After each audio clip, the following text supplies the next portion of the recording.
Good morning, I'm Haley Ficuciello. Today, we are tracking a rapidly escalating situation overseas, one that moved from diplomacy to potential confrontation in less than 24 hours. After a 21-hour high-level negotiation in Pakistan, the United States and Iran walked away without a deal.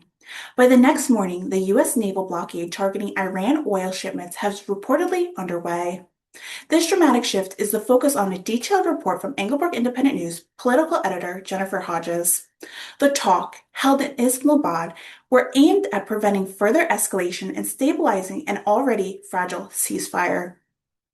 Representing the United States, Vice President J.D. Vance, Senior Envoy Steve Witkoff, and Presidential Advisor Jared Kushner.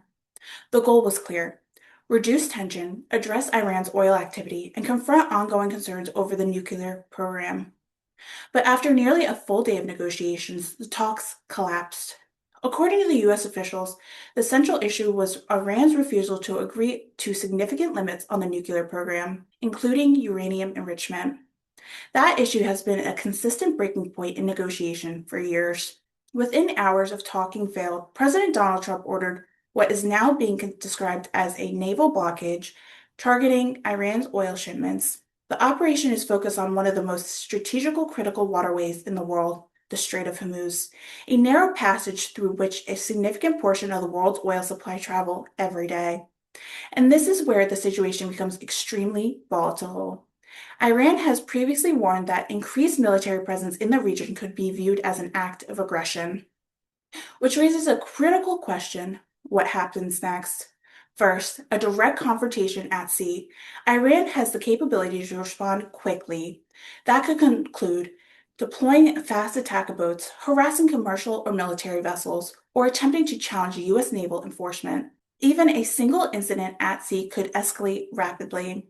Second, targeting oil and shipment rather than that direct confrontation, Iran could respond indirectly by disrupting ship lanes, targeting oil infrastructure, or pressuring global supply chain. The immediate effect could likely rise energy prices and economic instability. Third, collapse of the ceasefire. There is still a fragile ceasefire in place, but if Iran views the blockade as an act of war, or if the ships intercept or shrunk, that ceasefire could collapse almost instantly.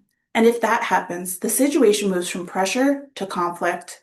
The global implications are significant. Oil prices could surge, supply chains would be disrupted, and the markets around the world could react quickly. This is not just a regional issue, it's a global one. Iran has already signaled strong opposition to any attempt to restrict oil exports, and historically, the region has shown how quickly tensions can escalate when military and economic pressures collide. So today, we are watching a situation that is unfolding. Diplomacy has failed for now. A blockade is in place, and the next move from either side could determine whether this remains a standoff or becomes something far more serious. For continued coverage of this development story, stay with Englebrook Independent News. I'm Haley Ficuciello.